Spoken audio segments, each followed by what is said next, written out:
இயேசு கிறிஸ்து நாமத்தில் என் அன்பின் வாழ்த்துக்களை தெரிவித்துக் கொள்கிறேன். சாட்சி சொல்வதனால் தேவனுடைய நாமம் மகிமைப்படுது. நீதிமொழிகள் 14ஆம் அதிகாரம் 25ஆம் வசனம்.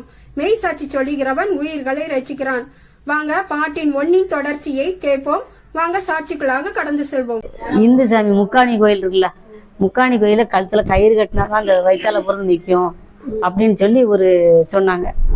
அப்போ இவ சொல்லிட்டா, சத்திய சொல்லிட்டா, என் பிள்ளை செத்தாலும் சரி பிழைச்சாலும் சரி ஆண்டருடைய கிருபை, அவருடைய கிருபை என் பிள்ளைக்கு இருக்கிறதுனால நான் அப்பெல்லாம் கட்ட மாட்டேன் அப்படின்னு அவ சொல்லிட்டா. சொல்லி அந்த கயிறை கெட்டின கயிறை அவுத்து போட்டு அந்த சாமிக்குள்ள அரைத்து மசாலாவை அங்கே போனால் மசாலா அரைக்கணும்.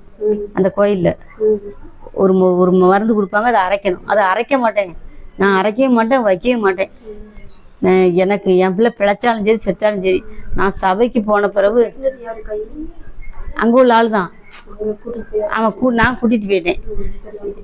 நான் கூட்டிகிட்டு போனேன். ஆனால் எல்லாம் சொன்னாங்களே முக்கானில் கயிறு கட்டினா வயிற்றால போது நிற்கும், நோய் தானே நோயை குணப்படுத்தணும்ல அப்படின்னு நான் போனேன். எங்கள் சத்திய சொல்லிட்டுவா, அது செத்தாலும் சரி பிழைச்சாலும் சரி நான் நிற்கிறதும் நிர்மூலமாக இருப்பதும் கடவுளுடைய கிருபை. அவர் தந்த பிள்ளை. எலும்புகள் உருவாகலை, நரம்புகள் உருவாகலை, தசைகள் உருவாகலை, ஆனால் தரிசனமாக ஜோசுவான்னு எனக்கு கொடுத்தாரு.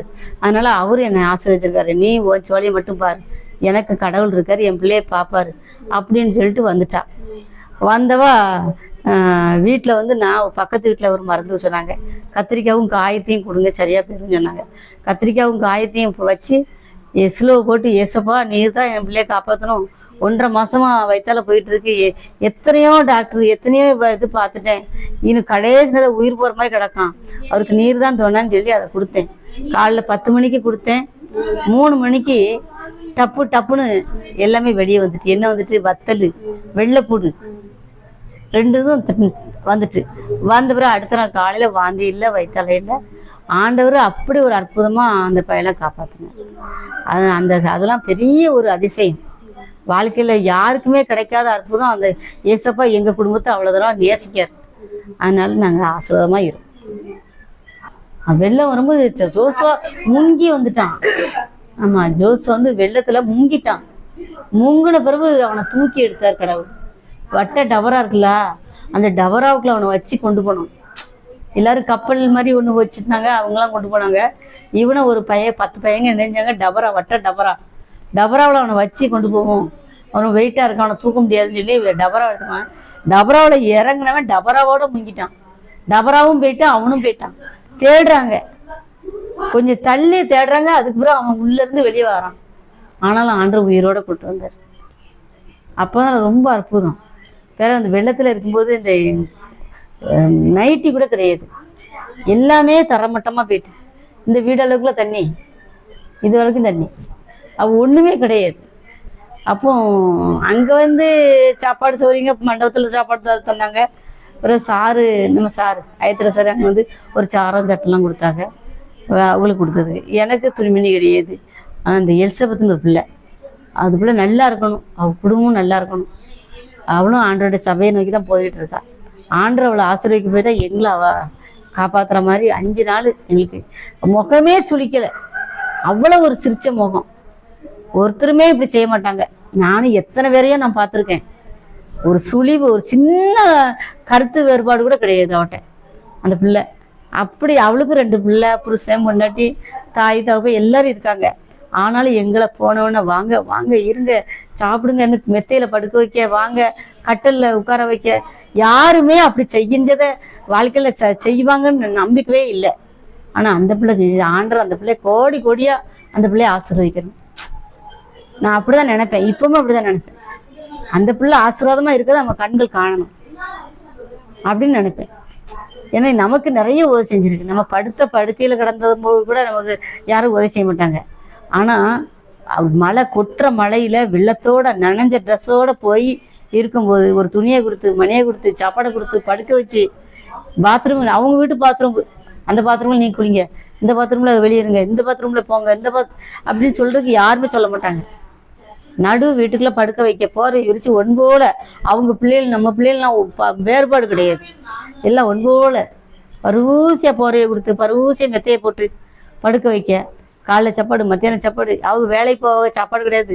எப்பா இருங்கப்பா நான் சாப்பாடு நான் தரேன் கொண்டு போங்க அப்படின்னு படப்படன்னு அவளுக்கு கை காலெல்லாம் வீங்கி போயிருந்துச்சு பாவம்.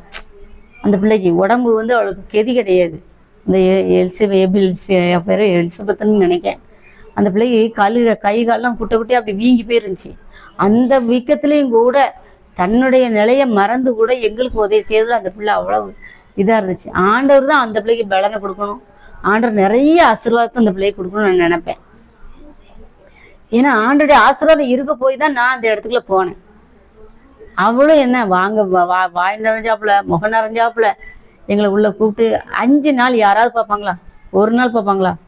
5 நாள் எங்களுக்கு சாப்பாடு சௌகரியம், குளிக்க தண்ணி, சவறு, படுக்க இடம், சாப்பாடு 3 நேரம் நல்லா சாப்பிட வைக்க. இதே நான் சொன்னோம்ல, நல்லா தெரிஞ்சவங்க நல்ல பழகினவங்க கூட என்னை பார்த்தாங்க. நல்ல பழக்கம், நல்ல உயிருக்கு உயிராக பழகின ஆளுங்க கூட எதிர்த்தாப்புல இருந்துச்சு. அவங்க கூட எங்களை பார்க்கல. அவங்க கூட ஒரு ராணி கணேசனே அங்கே இருந்து வந்துட்டியே, வெள்ளத்தில் எப்படி இருந்த எப்படி வேணா அப்படின்னு கூட கேட்கல. உதவியும் செய்ய வேண்டாம், ஒரு நல்ல மனசார கூட கேட்கல. ஆனால் அந்த பிள்ளை எங்களுக்கு அப்படி உதவி செஞ்சது. அது யாருன்னே தெரியாது எனக்கு. ஒரு கிறிஸ்தவ பிள்ளைங்க மட்டும்தான் அடையாளம். மற்றபடி அந்த பிள்ளை யாரு, அந்த பிள்ளை குடும்பம் என்ன நீ எனக்கு தெரியவே தெரியாது. ஒரு சபைக்கு ஒன்று மாதிரி எங்களுக்கு வருவாங்க.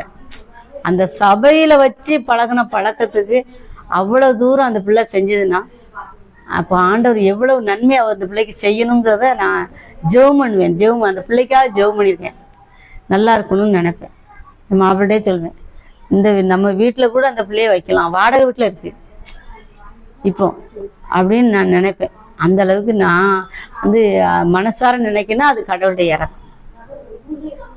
அவங்க உதவி செஞ்சாங்க, அப்படி மறக்கவே முடியாது. அதெல்லாம் யாருமே செய்ய மாட்டாங்க. அவ்வளவு கஷ்டத்துலேயும் எங்களை நல்லா வச்சா. அதே மாதிரி வீட்டுக்கு வரும்போது, வீட்டுக்கு போகிறோன்னு புரட்ட உடனே 2000 ரூபாய்க்குன்னு நினைக்கேன் ஒரு மூடு நிறைய ஜாமான் வாங்கி கொடுத்து எங்களை அனுப்பி வச்சா. சீனிலேருந்து பருப்புலேருந்து எல்லாமே அந்த பிள்ளை. அதாவது தாய் வீட்டில் இருந்த மாதிரி இருந்துச்சு எங்களுக்கு. தாய் வீட்டில் தானே சீதனம் கொடுப்பாங்க. அந்த சீதனத்தை தாய் மாதிரி எங்களுக்கு அந்த பிள்ளை செஞ்சிச்சு. எனக்கு கண்ணீரே வரும். அப்படி அந்த பிள்ளை செஞ்ச நன்மையை நாங்கள் நினச்சி பார்ப்போம். டெய்லி நினைப்பேன், இன்னைக்கு நம்ம நல்லா இருக்கோம்னு நம்ம நினைக்கக்கூடாது. நம்ம ஒருத்தர் செஞ்ச நன்மையை உயிர் இருக்கிற வரைக்கும் நினைச்சாதான் நமக்கு ஆண்டோட ஆசை.